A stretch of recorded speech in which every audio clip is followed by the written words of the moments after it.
All right, so we just had a wonderful wealth hackathon. But that was our first generation millionaire wealth pop-up. And we do them on the 3rd, the 6th, the 9th of every single month.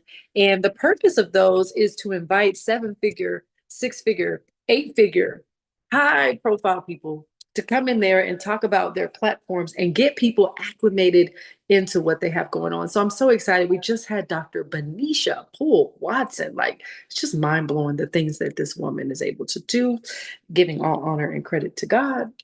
I'm so grateful. So we just had that wealth pop up. And now we are about to interview for the very first time on the Wealth Hackathon podcast. We're about to interview a guest. And I just cannot wait to have this gentleman on. He is so lively. His personality is just phenomenal. We'll have you smiling and laughing. And I'm just so grateful. But we've never had a guest on the Wealth Hackathon podcast. So we are doing our founders series. And we'll probably have a lot of our same, look at me, our same wealth pop up first generation millionaires come and speak to you all on the Wealth Hackathon podcast as well. So, with that being stated, I typically do these on audio. I'm going to extract the audio to have it on the Anchor, which is now Spotify. So, we used to use Anchor and Spotify bought them out. So, we will be having that on Spotify on June the 8th. So I'm excited. Just waiting. Just waiting for Steve. Taking a break.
How are you? Fantastic photo. Your little hold photo when you're waiting to turn your camera on. That is a Yeah, great photo. Who took that? thank you. I'm smiling on that photo. You're smiling at that? It looks like a shot out of Vogue or something. Yes, it's definitely one of my magazine shots for sure. How are you? I am very good. I just got out of yoga. I'm in a great mood. We're going to share some thinkings. How are you? I am ready to hear some thinkings, and I want that. I want that in my life. I'm so grateful that you founded a Zen mind. What do you call it all together? Like what do we name it? Like For when I say, me, it yeah, is the connection between physical and spiritual. nice. I love it. Yeah, and my thinking is always just clear. When I get out of yoga, like the rest of my day, I just think about things and they seem like at a much higher resolution, almost like more brightly lit. Yeah, it's funny because I do this exercise with people. I won't do it here because it's about cigarettes, but I do this exercise with people and it shows them the power of when you're focused and when you're concentrated and handling a task, how clear your mind can get. And so meditation, calming the mind, stilling the mind, Yeah, not thinking, not stressing will heal you faster than medicine sometimes. It's amazing. it is And amazing some how, people, yes, some people need medicine. I'm not Not down talking drugs, medicine not either. drugs. I'm talking about medicine, not Medicine, drugs. yeah, there's definitely a place for Western medicine. It gets a bad rap sometimes, but there's a place for it. The uh, the question I had for you is tonight part of like that series that you were doing, or is this a separate thing? How does it fit in? Is it thematically related to other stuff?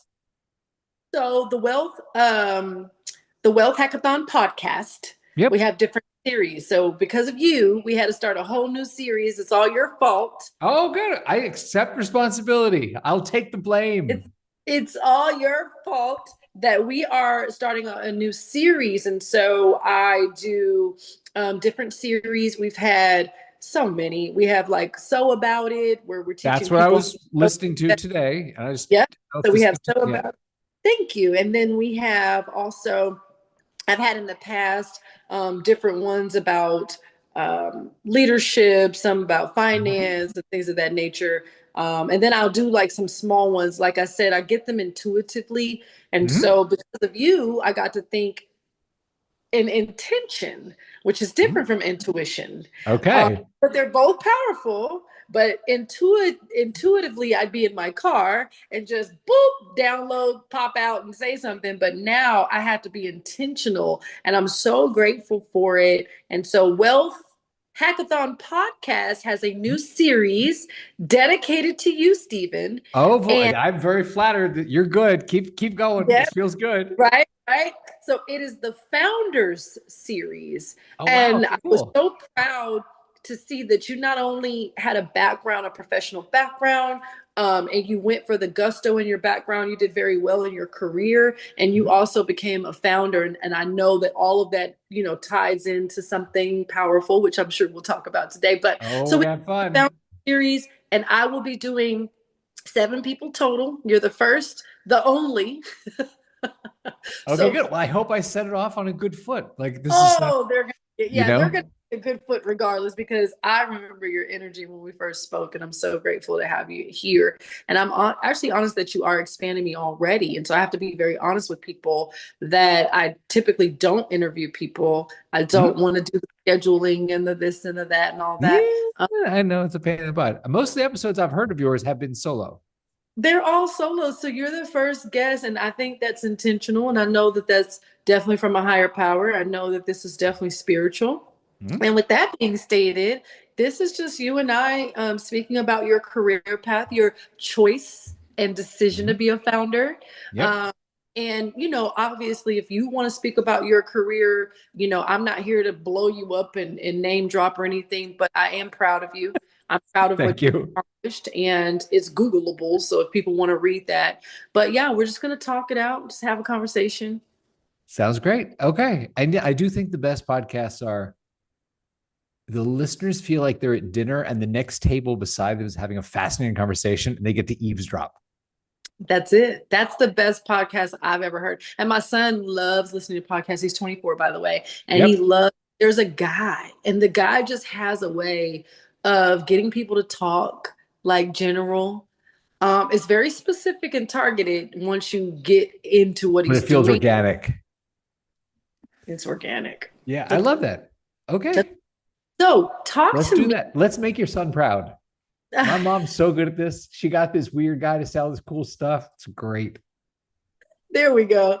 Well, I want to first speak and make sure that we're pronouncing your name correctly. So it's Stephen Puri. I'm Nailed it. nailed it. So, my name is Dr. Oh My Coffee. Mhm.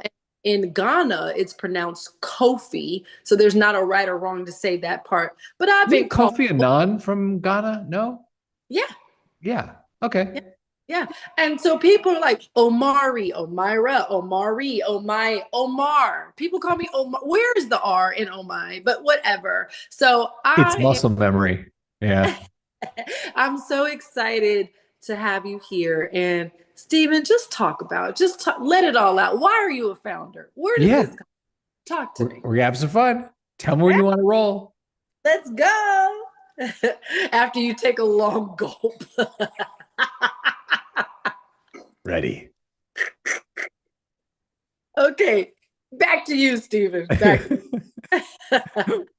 Are you recording yet?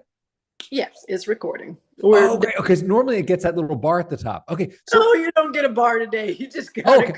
okay. That's great. I want to make sure you would press the button because I hadn't pressed anything. I was like, as long as you're recording this, because I'm just sitting here smiling. Okay. Where shall we begin, Dr. Well, it's Kofi? funny. I don't want to start with the Suka company. Is it Suka? Suko, yeah. Start with me. I have stuff to share, ideas, things, Yeah, I want principles, to start tips, with, tricks. and we're not going back to childhood, Stephen. I can't take it. I can't take Whatever you want. Go wherever you want. You know, it. it- But all jokes aside, so I mean, let's hit them hard. I mean, Fox Century, yeah. DreamWorks. I Yep. mean, you. What is the movie? Is it what was it? Demolition Man. Die Hard. Well, I worked on Demolition Man, but only the visual effects. I Only didn't work on the visual whole movie. Yeah. effects. So Demolition Man, Die Hard, which is, I mean, come on, that's a whole franchise in and of itself. I That was know part that. of why I left DreamWorks. That Yeah. was So part of the appeal. When Fox came after me, they said, listen, we mhm. will double your salary if you come here. But more importantly, you can run the Die Hard franchise. And I was like, I grew up watching the Die Hard movies. Like, That's your freaking career, man. yeah, that was a big draw for me. I was like, shit, I watched Die Hard as a kid. Now I could be the guy working with Bruce on Die Hard 5. Okay, let's try it. Now, Die Hard 5 is not a good movie. Let's get that very straight. But I didn't know that at the time. Oh boy. But Bruce Willis, I mean, come on. Like I don't know. I haven't seen too many movies that I have seen most of his movies. Let me put it that way. I've seen most of his movies. So just that franchise, but working with those networks, right? You're going to work with those top networks. You're typically going to work with your top-notch actors, right? So talk Yes. to me about the greatest film, the greatest project, whether we know it or we don't. Talk to me about the greatest project that you ever worked on in like what were you thinking? Who were you at that time? I want to know. Who Okay. was that? I'm gonna give you a couple answers because I was very fortunate to work on some films that I'm proud of. There are a Okay. bunch of films that, you know what, they didn't work out the way everyone wanted them to. It's hard to make a great film. So it's not that people set out to make horrible films most of the time. They think they're making a great film until it's done because it requires a lot of talent, and a lot of luck. Okay. So I'm going to name a couple. I was like, I'm proud of what we did. One of them was when I was coming up producing computer generated effects. And this is how I got into film. I was an engineer when I was little. Mom Mm. was an engineer. My mom was a software programmer at IBM, right? Wow. Wow. So, your mom is like an ice skater. You learn how to ice skate. So This, I learned how to code, right? So when I was in LA, I went to USC. I happened to be there when film went digital, when suddenly computers were powerful enough to manipulate a film frame. wow. And I spoke engineer because I had been an engineer, but I also spoke creative because a lot of my friends at school, I went to USC, it's a great cinema TV school. Half my buddies in my dorm wanted to be Spielberg or Lucas or Scorsese, right? So you end up having a lot of creative conversations. So my career took off because there were very few people in that diagram, the Venn diagram right there. So Yeah. that was a lot of luck. My career is a lot of lucky stuff dropped in my lap. And I was like, ooh, if I work hard, I can make something of this. Right. So I'm going to tell you, the first film was I went on this sci-fi movie. It was like a B movie at Fox. Mhm. Fox was, like, you have $70 million to make this thing. It's this shitty little B movie, blah, blah, blah, right? Turned out to be Independence Day. We won the Academy Award for the visual effects, right? Bro, Will So- Smith, Independence Day. Yeah, the original. Yep. So when we started, it was just the guys who had made Stargate. I met them. They needed someone to do their digital effects. Did it. We didn't know it would turn out to be what it was. It turned out to be the third highest grossing movie in film history at that point, right? And It was phenomenal. we won the Visual Effects Academy Award, which helped all our careers, right? So that was how I started my first company, was using that. I had become good friends with Roland and Dean, the director producer. The three of us started a company together to do Nice. computer generated effects, right? Seemed logical. Gotcha. You have an Oscar on the shelf. People will give you money to go buy equipment to do more of that, right? So we did that, sold that company. Then after a couple of years, I was like, you know what? I'm not sure I want to wake up, be 40, 50, 60 years old, like doing the effects on another version of the movie to the thing, no, right? Maybe there's a way to actually make a movie, not make a little portion of the computer generated, movie, right? So I went to go be a studio executive or producer. I knew I wanted to meet writers and meet directors and package stuff. So I'll tell you, two writers I worked with that taught me something really, really valuable. It helps me deconstruct the world.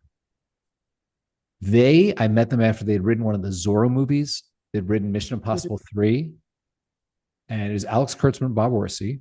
They had just made a deal at DreamWorks. Mm. And they were like Steven's golden boys. They were like around the studio, and he wanted them to help rewrite all this stuff. And it was just, they were very talented guys. Now they're very famous for doing Star Trek and Transformers and like all these, like, $150, $200 million budget movies, right?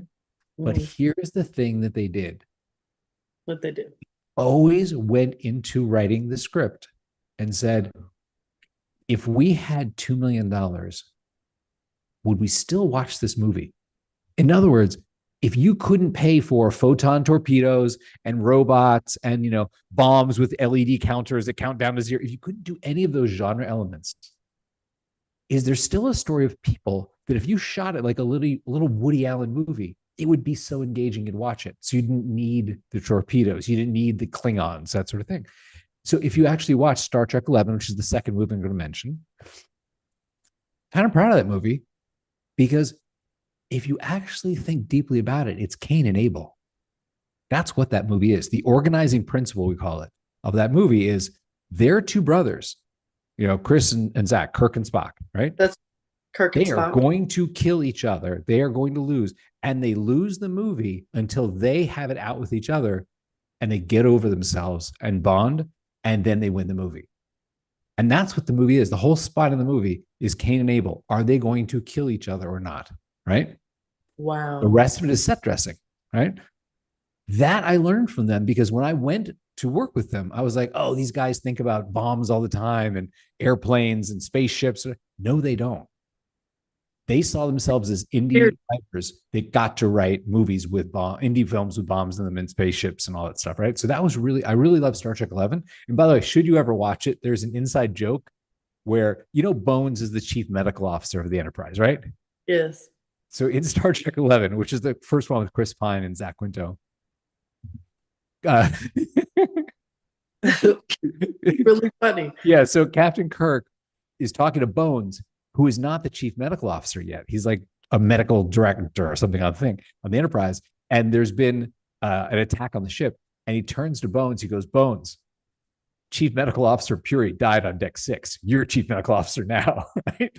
So my assistants, after we shot that movie, for my office door at DreamWorks, they got a plaque that said, Chief Medical Officer Puri, deck 6. And the joke around the office was, deck 6 was the Lido deck, so I probably died playing shuffleboard or something. Wow. Anyway, Now the Star Trek 11 is a lot of fun. The other one I'll mention is when I was doing visual effects, we got the script in for Braveheart, and I brought that home. You read a bunch of scripts a night, right? And they're usually pretty bad. I remember bringing that home midweek, and it was like 180. I'm not exaggerating, like 180 pages. And I thought to myself, oh God, we have a meeting tomorrow on this. I have to read the thing. Can I tell you, I could not go to sleep until I finished that. It was probably 2 a.m. it was impossible to go to sleep until I had read to the end exactly. And the next morning, of course, those of us in the office that read it were all like, that no matter what their budget is, we need to do that movie. We need to get Mel in here and his partner Bruce Davey and just say, we will do the movie for you for $1. But that is one of the best scripts we've ever read. And we got the movie. We did the visual effects for Braveheart. Mind blown, mind blown, Kind of mind blown. fun. What is it with that? That definitely leads me into you founding Suka, you being a founder, you moving into the industry that you're in now. Yeah. That's powerful because there had to have been something spiritual, something heartfelt, something mind-boggling, something internal, something external. There had to have been something greater. What was that? Help me Oh, with I can that. tell you. I can tell you exactly what that was. Okay. So I mentioned that when I went from DreamWorks to Fox, Fox had been very generous with comp and said, hey, by the way, you can run the Wolverine franchise. You can run the Die Hard franchise. You can a bunch of these franchises. I was like, wow, this is really great. So I had a moment on Die Hard 5 where the script was so bad and the studio, there was just an impetus to make it. It was like not about the quality of the script. It was there is a window in Bruce's schedule, whatever's on the page, just shoot it because you know what? People will just go see it. Don't obsess over making this great. And keep in mind, I had just come from working at DreamWorks with Alex and Bob, who were like, let's go home tonight and see how we can make this a little bit better. You know, and that studio is run by Steven. Like Steven was definitely a take your stuff home at night. If you make it 1% better every night, think about what that does over 100 days. And at Fox, it was more like, you just got to shoot this thing. Like, stop trying to tinker with the character story. Bruce will do whatever he wants on set. Just shoot it. We'll release it. It'll make money. Stop. And I thought to myself, that is 0% inspiring. And I'm going to end up the guy with a kid who's like, Daddy's got to go make Die Hard 11 to pay for your college. You know, I have no idea if we have an idea for the story at all, but we're just going to make it. You know, and I have friends that are making like Ant-Man 7 and stuff. And it pays for the college bills. It pays for stuff, you know, but that's what I was like, you know what? If I go do something where I can actually change the world maybe a little bit in a good way, more than Die Hard was, the only thing, the only thing I knew how to do was engineering.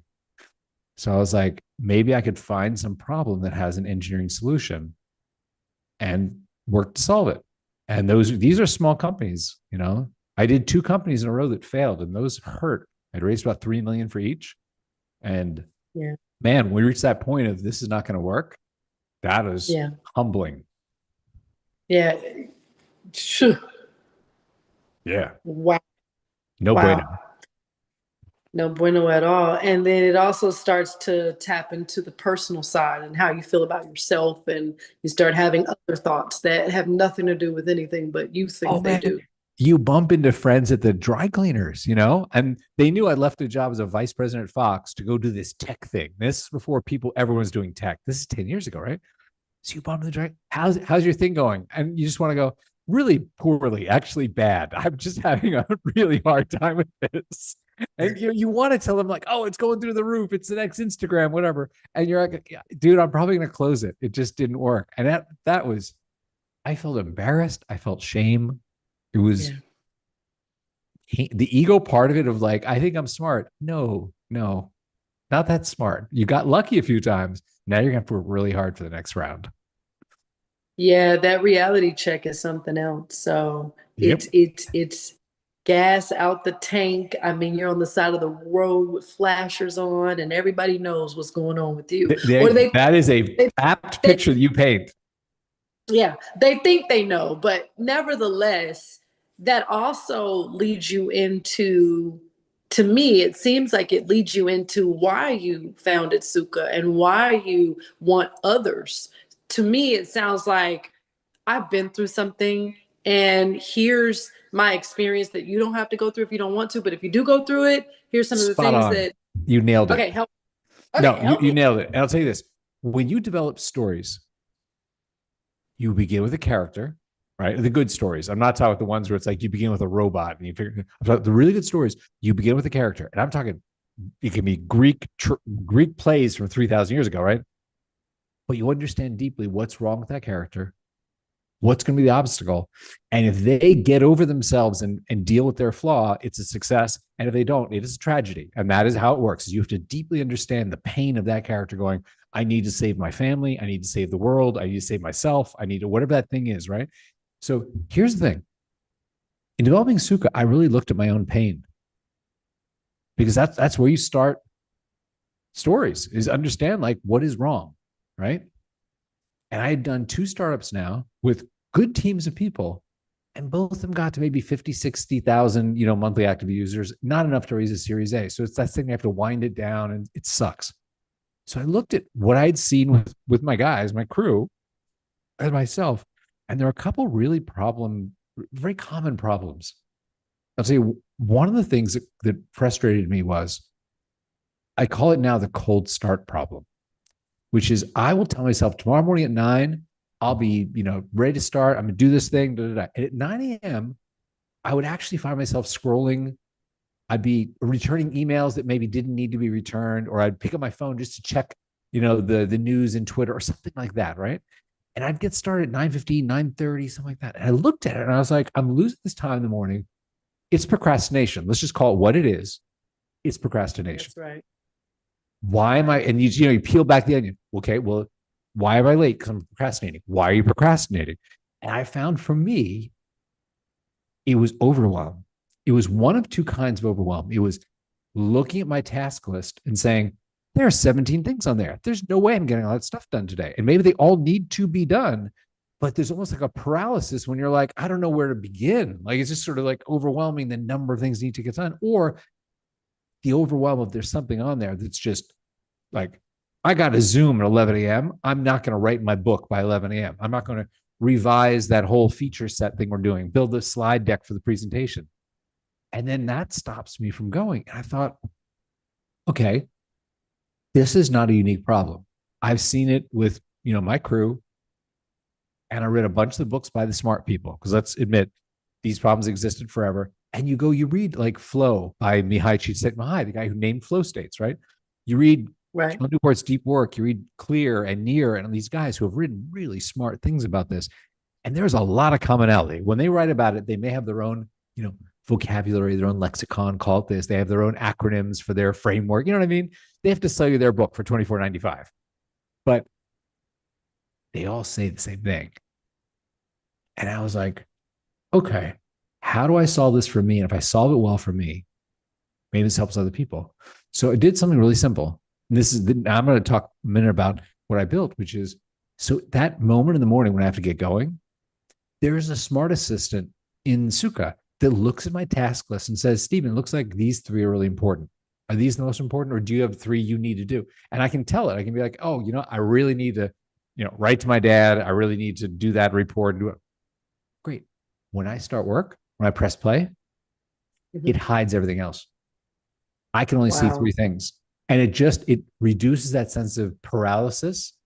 And when I did that in the platform, when we instituted this thing where it's just like, you can see 3 things while you're working, the members in my community have a 77% better chance of finishing all 3 than if they can see all 17, they finish less. They finish fewer than 3 things, because it's that paralysis of like, they jump around and they see other things to do. And they think for a minute about, well, I could do this number 7 thing.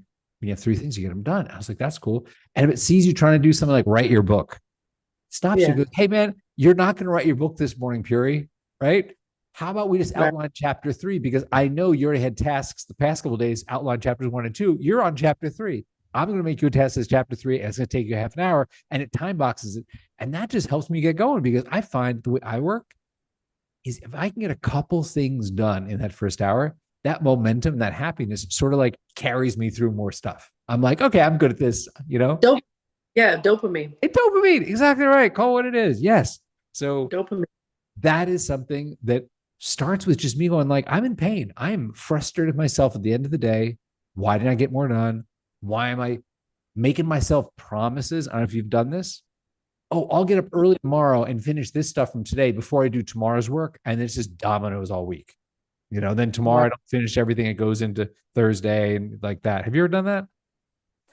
Let me tell you something. Uh-oh. Yes. Tell me. as a creative. So an engineer to me, even though there's a lot of left brains, engineering definitely requires a lot of right brain thinking as well, Yep. right? So there's a ton of logic, right? Ton of logic, because that's that task driven, get Yeah. this done, focus, computer, robotic type situations where things are getting executed. But Yep. there has to be a time where there's an opening for the creative. And so I think what happens when people say that they're procrastinating, I think they're not correlating their creative side of themselves and their logic side of themselves. I don't think that they understand, because I've seen, and what I've learned recently, and maybe you can Mhm. go and talk to me about this, but what I've seen procrastination as is Yeah. the people that keep on doing everything for everybody else and Yeah. not themselves. Yes. People keep on like overworking, overloading, overachiever, got to get it done, working 85 hours a week and all that. To me, that's procrastination too. It's just, Yes. you're Yeah. right. Because you can be busy, but still procrastinating on the stuff that's important. Thank you. Because procrastination has gotten a rap of laziness or not wanting to do something. But I've seen that no, you can be busy, AKA busy, Yes. doing all this other stuff that isn't priority, and you will shift your prioritization. To me, you're procrastinating, because what really matters, you won't get to that. But you're, Yep. oh, busy, I'm busy, I'm busy. And today, my spiritual mother, she guided me in wisdom and was like, I know when someone says they're busy, I'm turning my mouth away from, and I'm stop saying that I'm busy. I'm not busy. Right? I'd rather, when people say, hey, Stephen, how are you? I'm focused. Stephen, how are Right. you? I'm attuned. Stephen, how Yeah. are you? I'm tuning in. I'm zoning in. Like, Yeah. I'd rather say that Yeah. than Let's live there.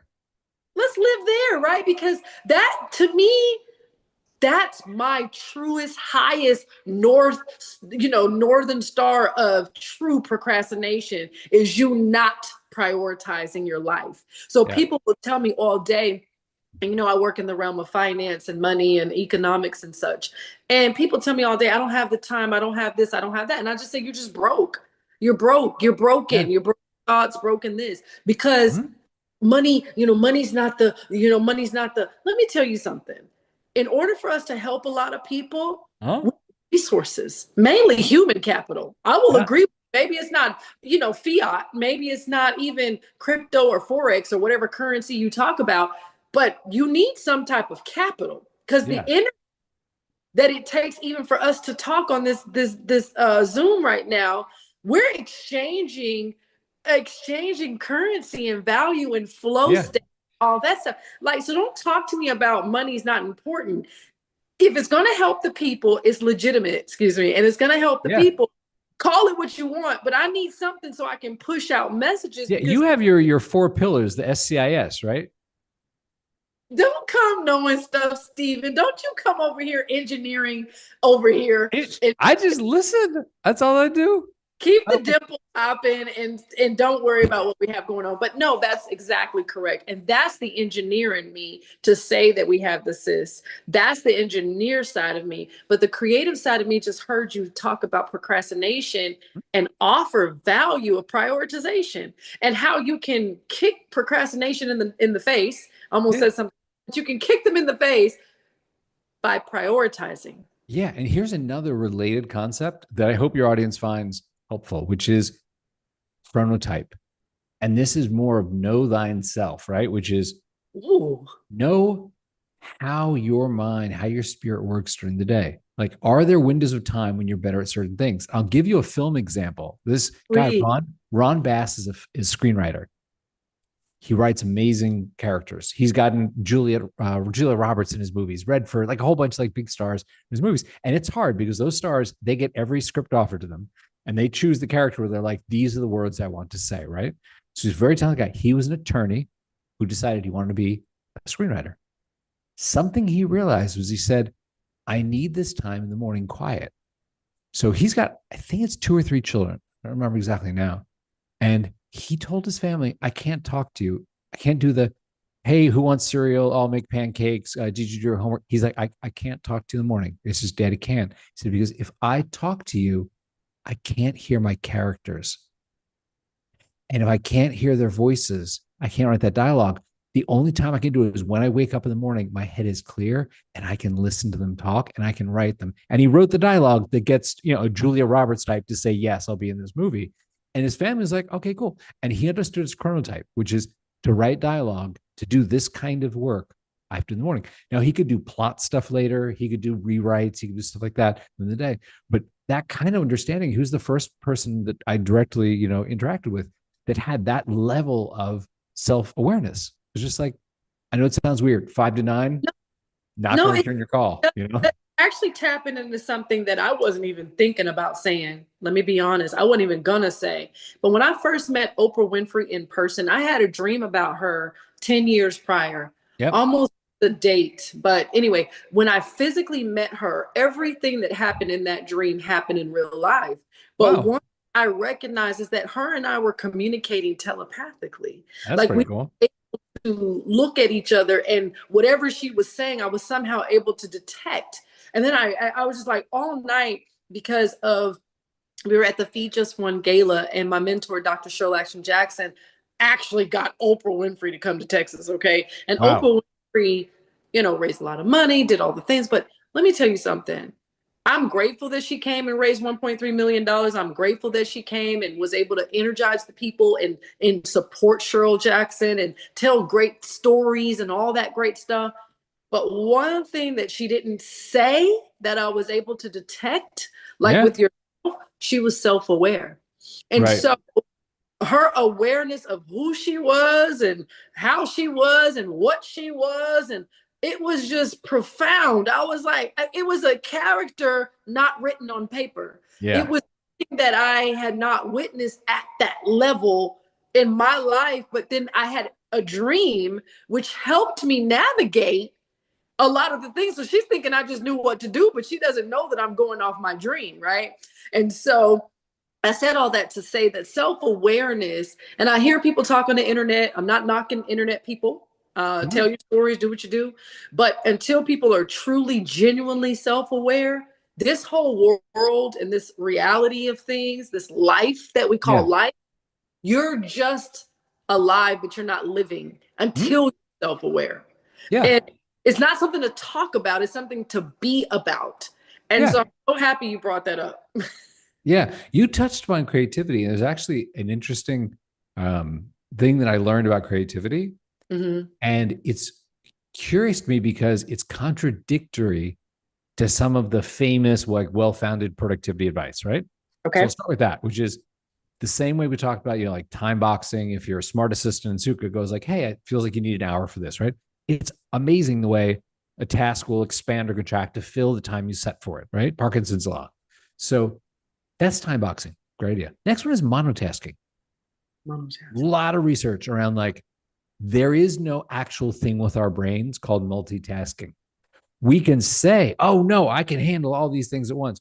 And actually, what it is you monotask, but when you switch tasks, you actually use brain energy to store where you were on task A and then load where you're on task B. Do that for a while, then switch back, and you have to use brain energy to store where you're on task B, go back to task A, load that in, almost like a computer, right? So it's interesting because we really do monotask. And it's just your choice of, do you want to jump around and burn your brain a bit, like try and remember where you are with a bunch of things, or do you want to pick this up and finish it, right? So Computer, monotasking is important. Sorry? computer cascading, those cascade Yeah, windows. exactly. Yeah. So your brain actually, you will finish faster if you just stay on one thing and finish. So here's something I learned when I was like 20 years old. I was working at a company in Hollywood that did trailers. So we were one of the top companies where studios would send their rough cuts of movies like, yeah, we have this thing coming out in the fall, blah, blah. How should run by two guys who were like 20 years older than I, really well respected in the industry. And my job at that time was movies would come in and I ran the little writer director department. So I would take the movie and assign it to someone and be like, oh, hey, doctor, you should write this one. Oh, there's a rom-com. So-and-so is going to write that. So one of the owners comes to my office, guy Jeff, still a friend of mine. And he always called me Stevie. I don't know why. So he's like, Stevie, do you know Bart? And I was like, yeah, there's a guy in the vault who drives tapes around. Bart, yeah, seems nice. He's like, you ever give Bart a movie to write a trailer? I'm like, no, actually, I haven't. I've been in the elevator with him once. That's about my interaction with him. Like, he seems nice. And he goes, I have an instinct about him, Stevie. You should give him something. I was like, Jeff, your name is on the door. You're like the big name in Hollywood. I'm done, right? So I'll do this. So I found like this Warner Brothers B title that had like a month deadline. If he came back in a week, was like, I can't do this, we could give it to a pro, get it done, right? So Jeff comes to my office 2 days later. Hey, Stevie, how's Bart doing? I was like, dude, I just gave him a movie like 2 days ago. I'm not going to stress him out and ask him. He goes, yeah, okay, fair, fair. So what else did you give him? I was like, he's never written a trailer before. I gave him one movie. And Jeff said, Stevie, let me teach you something about creativity. It's always about the other thing. I was like, huh? He goes, you give Bart one movie to work on. He's going to stare at that with little beads of sweat coming down his temples. And he's going to come up with the most obvious B version of that trailer. Because the part of your brain that does I don't know, maybe chocolate and peanut butter, that part is the part you think that isn't working. He's like, so you have to give him something else to work on. So the other part of his brain is free to go, oh my God. And it's that part of the brain that, is like, cell phone, I wonder what this tastes like, and it's just like those random connections where one of them is brilliant. I have seen that proven true. I can't tell you countless times in film and TV, countless times in tech. And if you've ever experienced this, where you have that idea when you are showering, you are walking, you are doing the dishes, you're driving, it's because the part of your mind, there's a great book about the neuroscience on this called The Net and the Butterfly, about catching those ideas by Olivia Fox and Judah Pollack. And it talks about you have this executive mode network that executes action. I need to drive to the store. I need to do my homework. And then you have this default mode network, which is almost like the little baby that when the executive mode network is busy doing dishes, it's occupied. This one gets to go, oh my God, let me go do crazy stuff. And it pops in going, oh, guess what I thought of? Chocolate peanut butter. You want to do chocolate peanut butter? That is so, if you can corral that, so true, which is why so many great thinkers are like, let's go think on a walk. Let's go do this thing. And out of that comes something great. So I got to tell you, but it runs counter to the idea of monotask, which is like stare at the thing forever, get it done. Jeff is like, that is not how creativity works, my friend.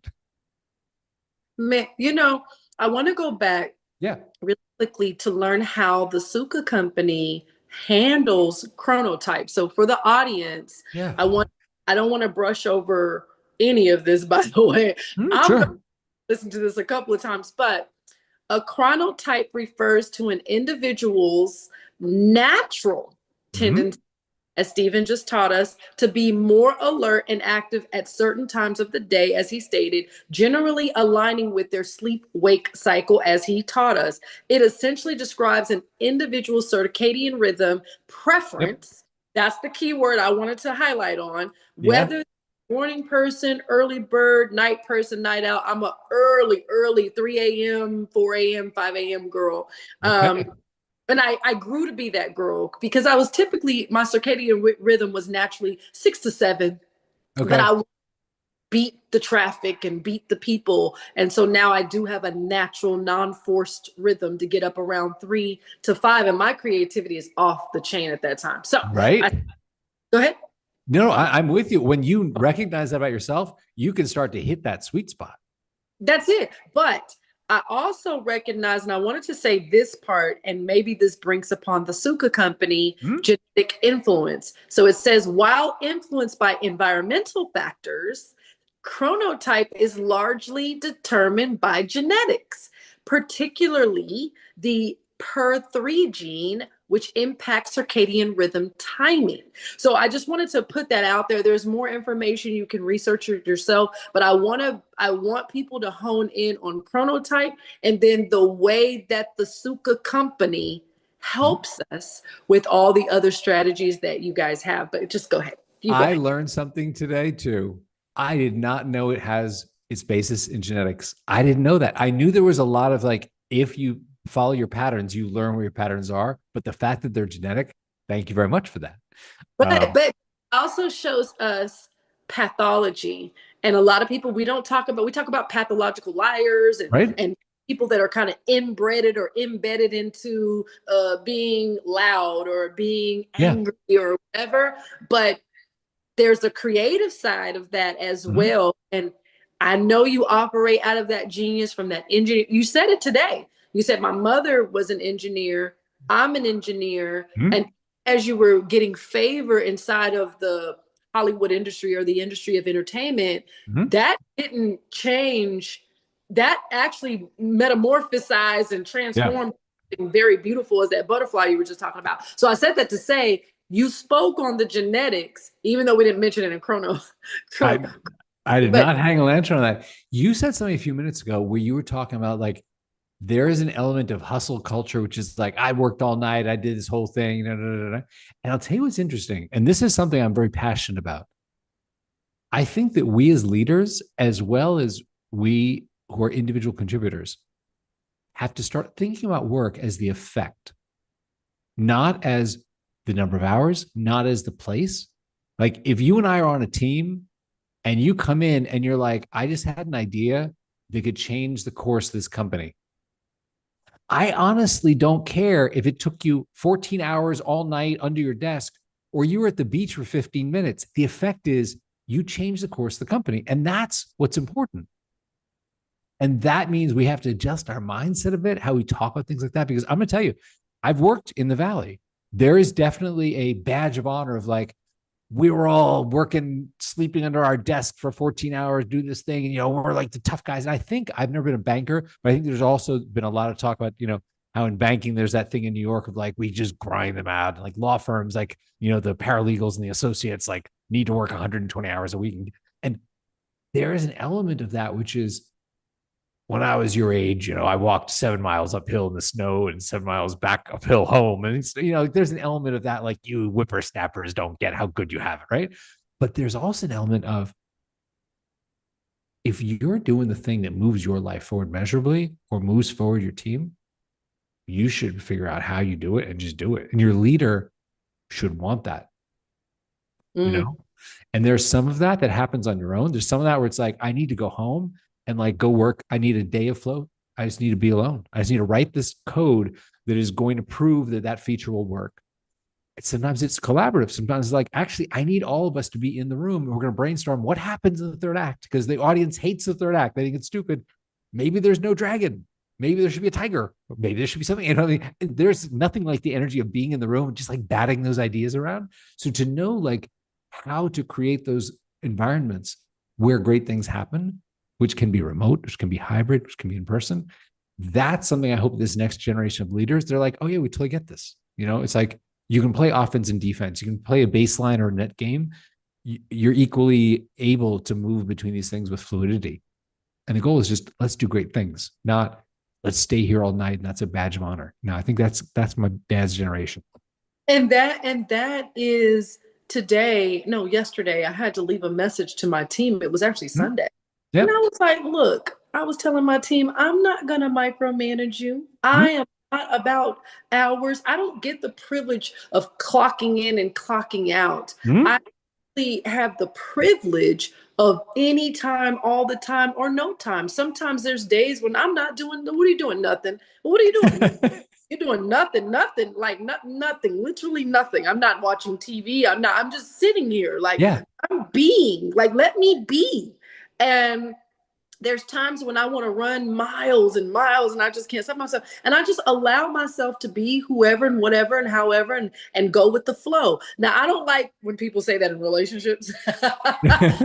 Go with the flow. No, no, no. What are your intentions? Don't play Yeah. with me. Don't Yeah. waste time. But the go with the flow is a piece that surpasses all understanding when you're in the right flow state. Hmm. So go with the flow on bad terms, not good at all. But go with the flow the way that you're saying Yeah. it means the world. And we don't work. I told my team, we're not working 9 to 5s. I think all of us stopped working 9 to 5, so we don't have to work 9 to 5s. And a lot of entrepreneurs, and maybe you can attest to this, entrepreneurs think I've got to, like you said, grind it out. They're working 80 hours. They're working 80-hour weeks. They're like stressing and growing. And I look at the markings of Alzheimer's and Parkinson's and dementia. And I'm like, those numbers are getting a lot higher. And it's not just the food we eat, it's the way you treat your brain. And your neuroscience is a very, I'm into metaphysics, but neuroscience and your neurology is so critical mass Yeah. that we're killing ourselves to do what, to please who, for what, and for why. Is it something that you're running from, or you're trying to run to? Is it something you're chasing, or that's chasing you? Like, what the hell is your problem, and why are you doing all this stuff? So I'm so grateful that you brought up not struggle culture. Like, I'm so anti-struggle culture. And so I'm happy you brought that up. Is that what the Suka company does? Because I feel like you're giving me a session without a session, Stephen. Uh, I will tell you the Sukha, which is an odd name, it is a Sanskrit word. And as you know, I do a lot of yoga. It's how I met Laura, my wife. And Sukha is a concept in Sanskrit of the happiness you feel from like self fulfillment. When you're doing the thing you're meant to do, you're in your lane, you're good at it. You can do it like with ease. And that's what I named the company, the happiness company, essentially, because I want to help people get to that place of, hey, man, this feels really good. I'm actually great at this and I'm in control.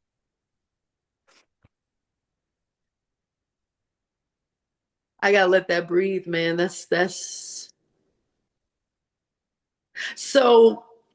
With that, when we Yeah. think of like success, or we think Mhm. about accomplishments, or Sure. whatever, Yeah. Yeah. Yeah.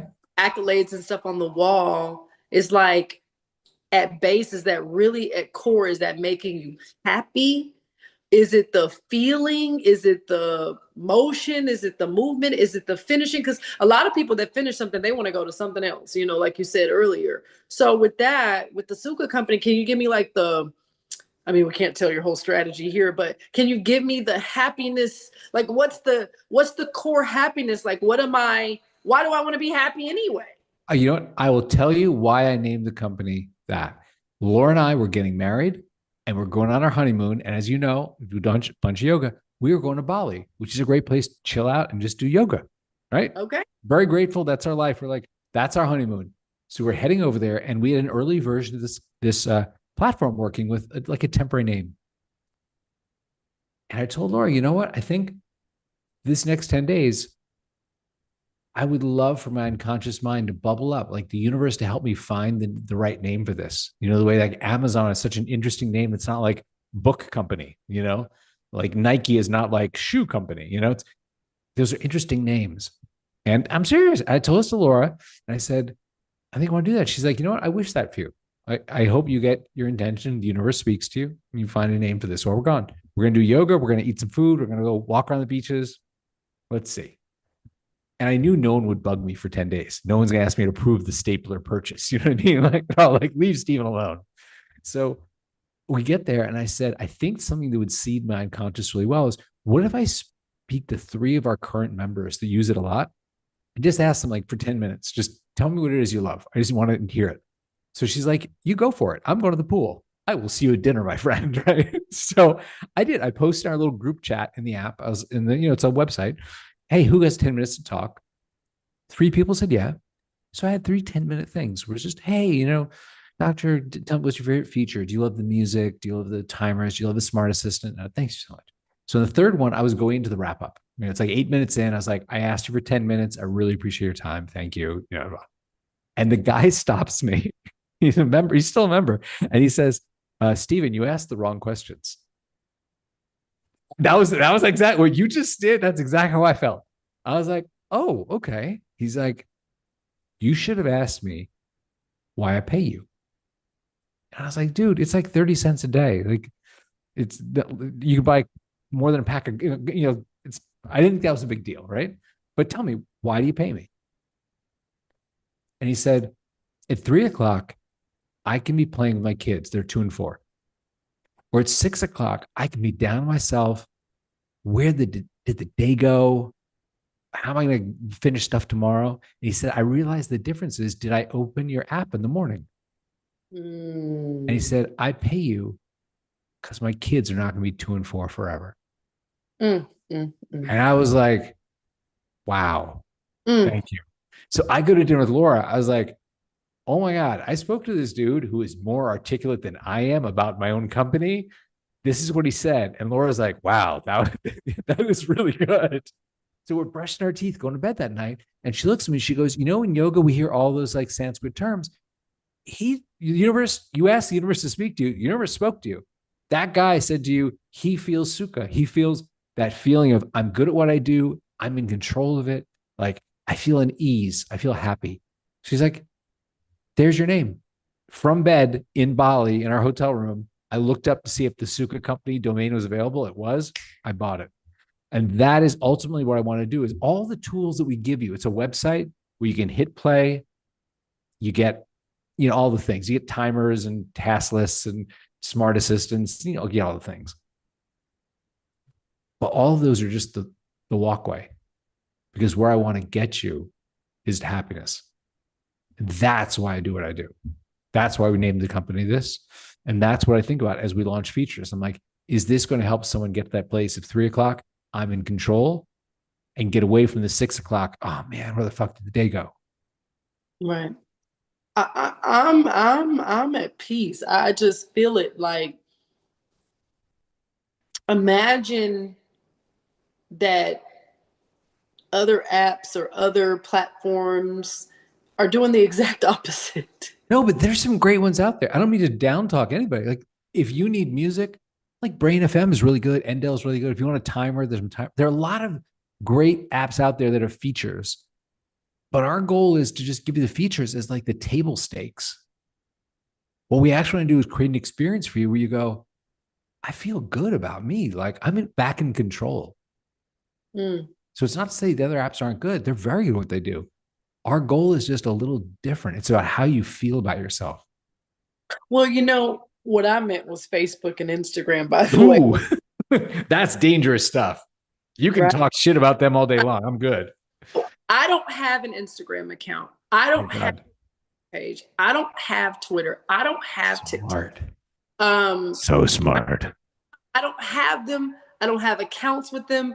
They're not on my phone. Mm-hmm. I don't register with them. I don't connect with them. And I knew that I had reached a level of self-awareness within myself. Yep. When my ego died. And that doesn't mean that I still don't have deaths in my ego. It's just a matter of like, what the heck are we really doing here? Mm-hmm. It's not just because I'm 46, Stephen. It's like, I'm serious. Like, sometimes I'll look at the moon and I'm just like, yo, what are you doing up there? Like, how are you? Like, I just look at the sun like, hey, how's it going up there? Like, I'm looking at the grass like, hey, what are you doing today? And I just really think about like, what the hell are we really doing here? Or what the heaven are we doing here? It doesn't matter to me. What are we doing? What are we doing? Yep, I'm with you. To hear you say that there's an application or information or data center or focus place or some place that I can go inside of and be happy. Like, I know people say the pursuit of happiness. And I think a lot of people get stuck in that pursuit side of it. Yeah, very true. They don't reach happiness because they're so busy pursuing happiness. Mm-hmm. It sounds to me like your application, your website, your content, your information, your team, the people centered around you're enlightening, the enlightenment that hits you. It was like, being the VP of a top-notch name brand, Googleable, blah, blah, yeah. Right? Being even a founder of organizations, $3 million not working out is not failure at all. People couldn't even amass to raise $20, $50. I had an event where I'm hosting Oprah Winfrey coming up in June. We have an event coming up. And oh yeah, I remember we were talking about this because it's like a week from now. Yeah, your beautiful wife will be here. But and people couldn't even raise $2,500. I paid $10,000 for my ticket. Well, let me be clear. The community of people that support me paid $10,000 for me to be in that room. Let me be very awesome. Yeah. But I said that to say that there were people that reached out to others so they could also be in the room, and they got crickets. Mm-hmm. And I said to myself, it's not a money thing, it's a relationship thing. Mhm. So you're not prioritizing the truth about you. It's something about a self-awareness thing, because if you wanted to eat, you would eat. And Yeah. I'm not saying anything illegal or bad or taking some, I'm not even talking about that yet. I'm just talking Right. about internally building something powerful. So it sounds to me like the Suka company allows me to reach those levels. I don't know. It just seems like you guys are unlocking certain parts of my brain. I don't know where that is, what that is. What is that? I'll tell you a hard decision we made, and this is something I was worried that I was screwing up. Okay. So you brought up relationships, right? So those relationships. So there was a moment in building this where I had a vision and I wasn't sure if it was right, which is I speak to all of these people who are members of this app, who uses this app, right? And they don't know each other. Like there's no place where they actually realize that they're all there because it's a very single player experience. Nice. I like it. So I thought to myself, I wonder if we created the ability to see each other, to chat with each other, have a group chat, share what you're working on, things like that. If that's going to be, oh, great idea, or it's be like, Steven, this is so distracting. I already have WhatsApp. I already have, TikTok. I already have, Slack. I didn't know which way we go. So I talked to a couple members. As you can tell, I love talking with our members because they're generally pretty cool people. So I was bouncing this off them, just being like, Doctor, I have this idea. Can I run it by you? Okay, what do you think? Right. And there was one woman who said something to me where I was like, okay, we're going to do this. So I described this idea of like having a group chat, having like some sense of community. And I'm like, but maybe it's kills the whole productivity thing because there are people you could talk with. And she said this. She said, Steven, I could go down to the Nike store and they will sell me a pair of shoes, left shoe, right shoe. I can put them on my feet. I can go run. Works great. But there are 100 million people in the Nike Run Club because when you run together, you run further, you run faster, you're more accountable.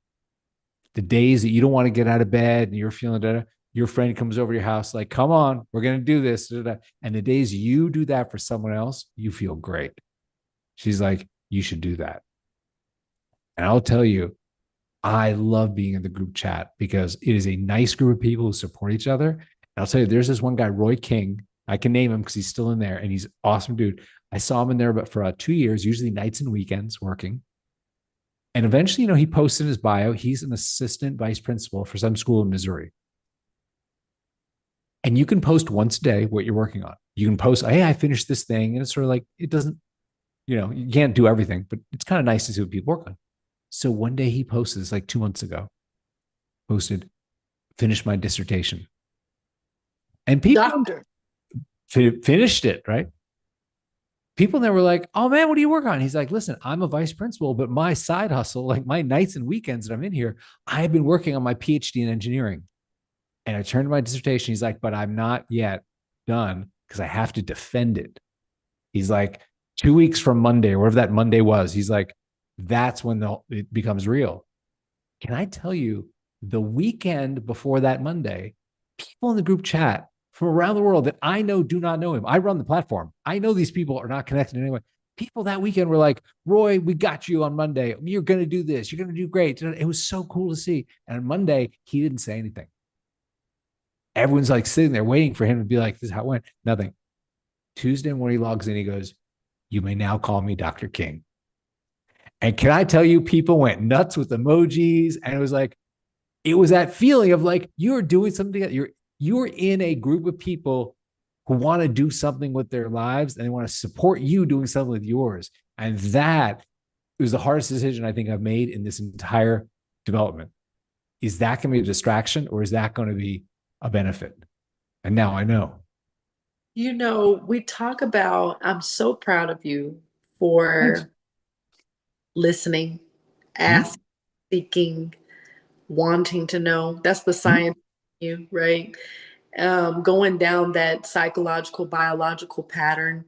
I'm proud of you, first and foremost. Secondly, it is so good to know that people can get the validation they need internally, Mm-hmm. because external validation is fleeting and, Yeah.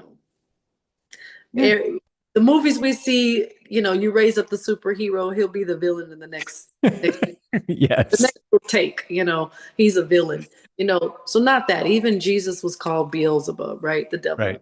Um, so it was a matter of hearing you say that you had to make a decision. Hmm? And I remember Will Smith speaking about, um, and I feel so bad when I said Independence Day. Will Smith, like Vivica Fox wasn't in there, right? Vivica Sorry, Fox is awesome. She's so nice. babe. She's amazing. She's my sweetie. I actually got to meet her at a mansion in Hollywood um, with Shirley Action Jackson. But anyway, so Will Smith stated that, you just have to decide. You just have to decide. And then the universe will start to, AKA conspire and or, provide, you just need to make a decision. And I think a lot of times what we're looking for is looking for us. And that's why we get to be the decision maker. Whatever comes to us is looking for its way. And it's us that yield ourselves and or surrender ourselves over to that need Hmm? or that desire, whatever you want to call it, or that intelligence even. Yep. And that man being able to come in there and say that and to receive It's pretty that, great. It's pretty great. I know. that's happy. That Yeah. makes people happy. Not just him saying, "Oh, he completed something," but being able to celebrate another human being. There you It's go. it's Yeah. joy to celebrate, like celebrating you, reading your accolades, hearing you say, "Oh, I listened to your podcast. It was a little bit different, and here we are." And it's totally different now because of you, right? But it's Yep. like you coming into people's lives and making decisions that are changing. Like it's just, I feel like Dr. King dealing with you as well, and my own personal testimony and speaking to you, because I'm not interviewing nobody for my podcast. I'm not about do I know. do flyers, and we don't do Zooms and invites and all that. And it's just like, but why not? Because this makes me happy. This is what I like to I do. know you're lit up. I'm so happy. And it's like, of course, I want to be involved with the app. I want to get our communities involved with the app. I want people to understand more about the application, more about the Suka company, more about the founders, more about.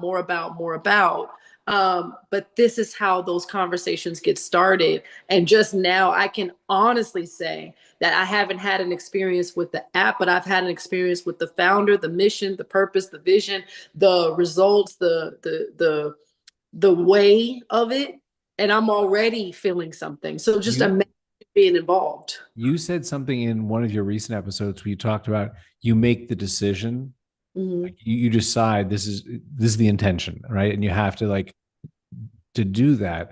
And I'll tell you one of the things I've noticed: the people who and I know our platform better than others, right? So I can speak about ours, but I'm sure this is true of some of the other great platforms out there. The people who are successful in it are the ones who make that decision. They have the intention of like, I want to do something with my life. Like I want to make a change. And it's like procrastination can be like drinking or like doing drugs, whatever. It's like until you hit that point of like, I want to make a change, you're just going to keep procrastinating. That's good. So if Yeah. someone can, if someone can come to the Suka or whatever app works for them, it doesn't have to be mine, with that intention of like, I have something I need to do for an hour. I could do this in 2 hours, if 3 hours, so I procrastinate, or I can bang this out in 45 minutes. I want to see if I can. I welcome to, by the way, the app is free for a week. No credit card, no funny business.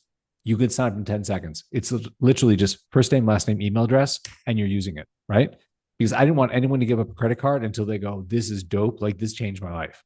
If you're not there, you don't have to pay, right? But if you come and you go, I have something I need to do, when you are done with that thing in an hour, 2 hours, whatever, see how you feel. Because that's what it's about. You can get music anywhere, you can get a timer anywhere, you get a task list anywhere. But having that feeling of like, oh man, like this is how I'm meant to feel. That's the thing. That's the gold. Man, yeah, I watched The Secret. I Yep. studied different, thought leaders, and critical thinking is my thing. That's my jam, right? Yeah. all A's in psychology and critical thinking in every single school, every college, every. I'm going to pass those two. I'm going to pass with flying colors: critical thinking and psychology. But when I was hearing you talk about the feeling Mhm. uh, of happiness, whatever that means to whomever, and I remember in The Secret, and they were saying you don't get what you think about, or what you speak about, or pray about, or want about, or desire about. You get what you feel about, and Right. I'm but right, it was like but I thought about it, and Mhm. I practiced, instead of going to the mailbox expecting bills, I went expecting checks. Mhm. And so this was back in 2009, and Wow. Okay. for years, Stephen, it was like, people would think that I don't know what they would think. I don't want to put thoughts in people's heads, but I don't care what they thought. For years, I got a $3,500 check. And so the first check I got for 3,500 was because this guy tried to defraud me for a What? car where there was no car. And he had been in trouble before. And this particular detective was like, she mommied this dude. Like, she made him her son. Like, she was like, look, you're getting your money back. Thank you for reporting this. You have your money on Wednesday. I'm like, okay, lady, like, whatever. Wow. Wow. Was in that mailbox on Wednesday, courtesy of Cobb County in Marietta, Georgia. I love that. And I got that $3,500 check, and I was like, wow, this is interesting, right? Then a couple of months later, or time later, I got another $3,500 check from my school. I was going to Herzing University for my Mhm. general legal studies. And then I was like, interesting. Then I got a $3,500 check from Boulevard Media, Intelligence Media, from a television commercial that I did. So this is my royalty check. And I was Right. like, that's what they said we were going to get. And I was getting royalty checks. I was understanding what they were, having been on a national commercial and things of that nature. But long story short, I'm like, wait a minute. These all say $3,500. So I laid them out. And the feeling that came over me wasn't about the amount, obviously, because I'm a Right. college student. I was on welfare. I didn't even care. I didn't have a car at this time. So it Yep. wasn't it wasn't that big of a deal, me getting $3,500 checks, because all of it went to feed my son and my household. Like, it wasn't Yep. like, so long story short, I say that the feeling of saying that I no longer go to the mailbox expecting bills, but I go expecting checks and they're arriving. Yeah. You couldn't tell me nothing. It's funny the way the universe responds. Like you put your energy out of the world and what comes back. I've learned that in life. Yeah. So I'm really excited. You I put out can't. a lot of energy into the universe. Like you were like a fireball, like a little sun of energy. I am. And it's so funny because my son, his name is Dasani, but I have him saved in my phone as SUN. Um That's cool. like, what am I supposed to call her? Because she's like a son too. But I said that to say that one day, Mhm. back to the Suka company, and how this really works when you feel something. One day I woke up, and Steven, I don't even know, and I don't even care. But it's like, I want to put my hair back in a ponytail, but Mhm. I want to make a bun, or maybe I'll put it at the top of my head, and I want to make a bun, but I want a sunflower. Okay. I want a sunflower, and I want to be seen as sunshine, right? I want to Cool. be seen Yeah. as, and I was driving, and I was just driving and driving, and I looked up. I had just come from charging my car, and I looked up, and I kid you not, this license plate had a sunflower, and it said sunshine. See that? I was like, so that's, I'm meaning to say that the $3,500 checks, like, powerful, Yep. necessary, and okay. I was eating ramen noodles and peanut butter and crackers. I had just come from homelessness, so I was excited about my checks, but it was nothing like me saying specifically that I wanted a bun on my head and a sunflower, and I want to be looked at as sunshine when people see me and know me for that sunflower as sunshine. To see that license plate, I Stephen, I was just like, like, this is amazing. Like, I felt, to your point of feeling, I felt some kind of way about myself. I was in the car by myself. I didn't Yep. tell anybody. Look, you're getting an exclusive. Nobody knows that story. Um, but it just, it's remarkable what happens when you do get in that feeling. So I advise anybody, including myself, to sign up. I know he's not asking for it. I'm asking for it because this is not by chance. It's not by coincidence. It's not by, it's definitely a spiritual, as you said earlier. If I asked you, how would you, Mhm. no, how would you recognize this company? And you said it's spirit, but it sounds to Mhm. me like spirit and intention and action take place. It's Yeah. a place to connect, to feel, but to also be and become. Like it sounds Mhm. like there's some verbs going on. Talk Yes. about the actions that I'm feeling right now. Why do I want to Yeah. take action? Yeah. No, you nailed it. It is when you decide this is the moment where I want to be intentional, I want to feel a certain way about what I do. This is a tool to help you.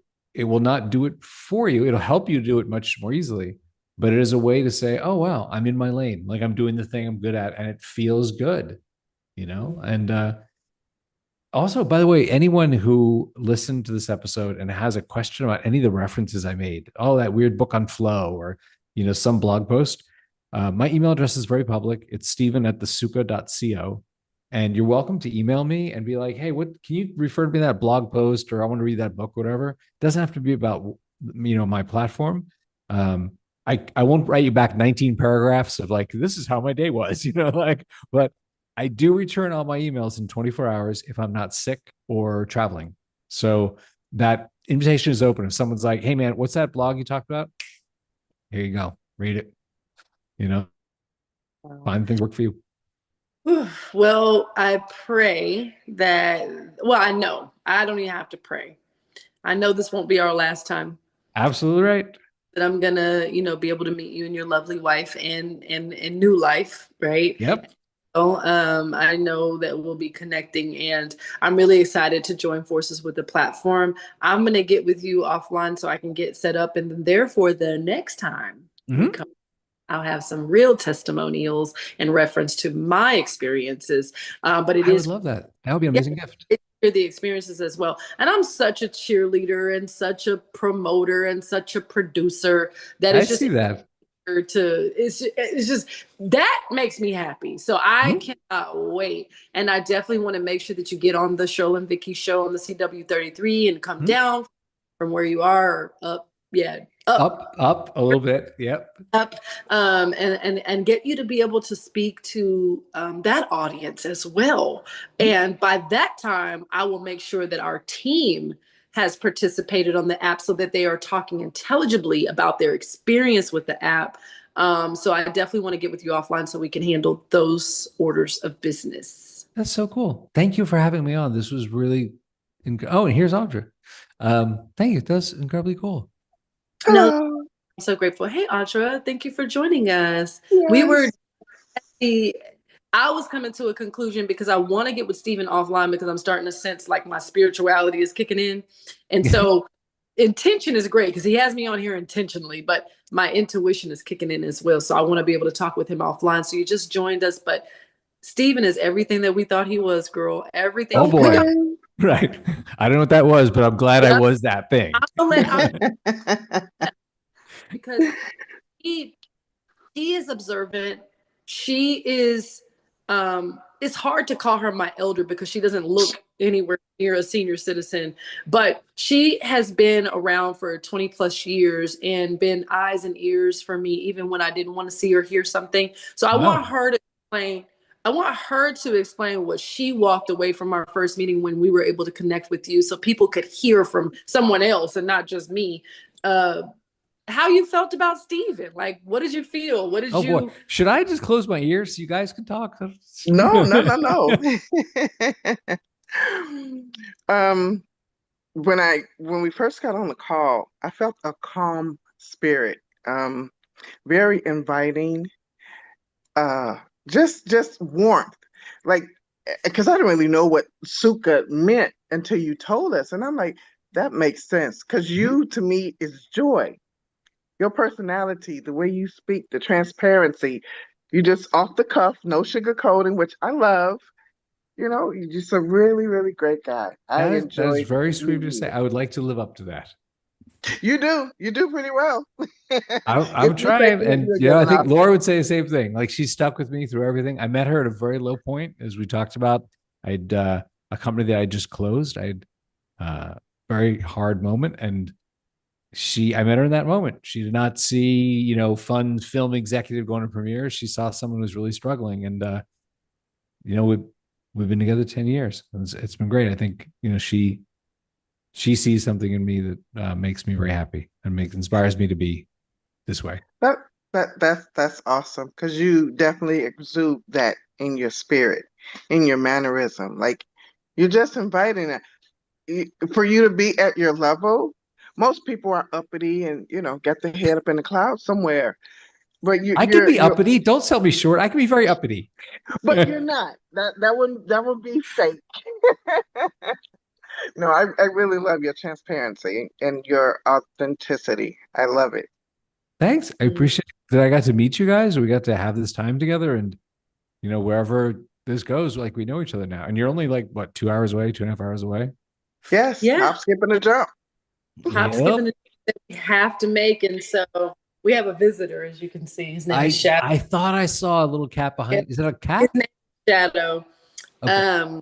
Yeah, I had another dream, There Stephen. you But go. anyway, yeah, so thank you for the information. Where do we go to get the app? How do we download? Is it on Google Play, Apple? Oh, it's a website on your laptop.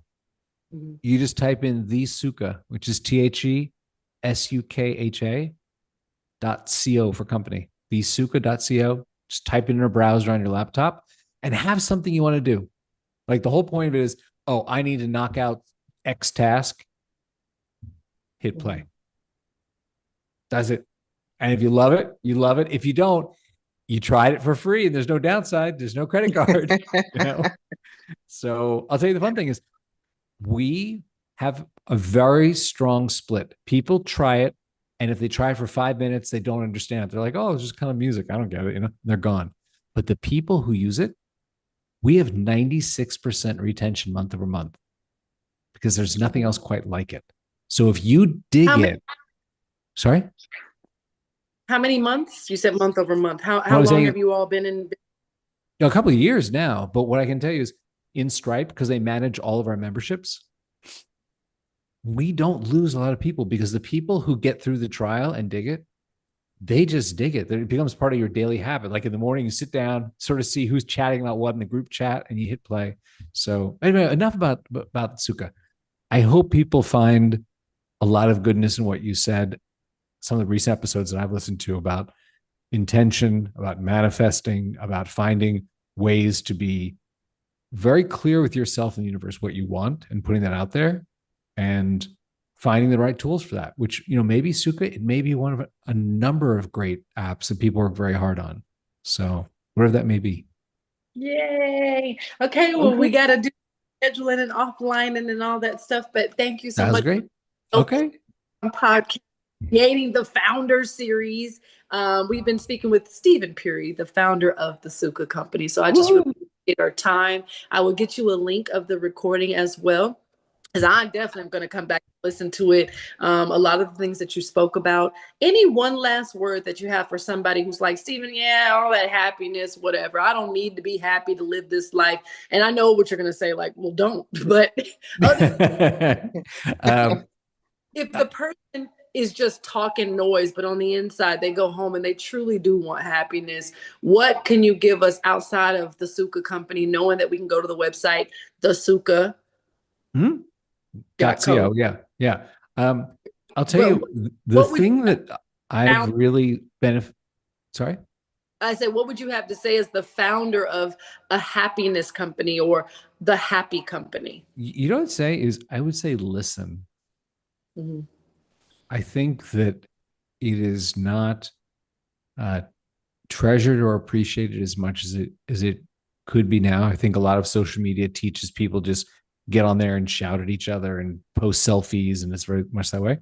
But I'll tell you, if you're quiet and you actively listen and you hear what someone's saying and you hear what they're not saying, it is astounding what you learn.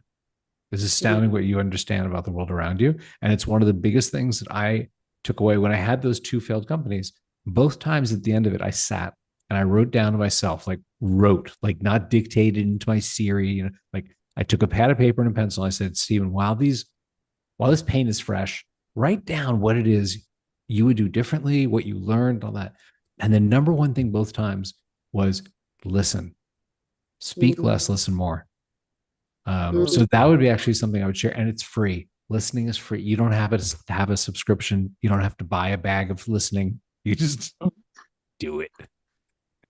Buy a bag of listening. You know, I'm getting you that t-shirt, okay? I'm Buy telling you, I always tease. There's a yoga instructor I love here, and I always tease when I walk in. I was like, okay, I need to buy another bag of yoga today. He's like, I got one for you.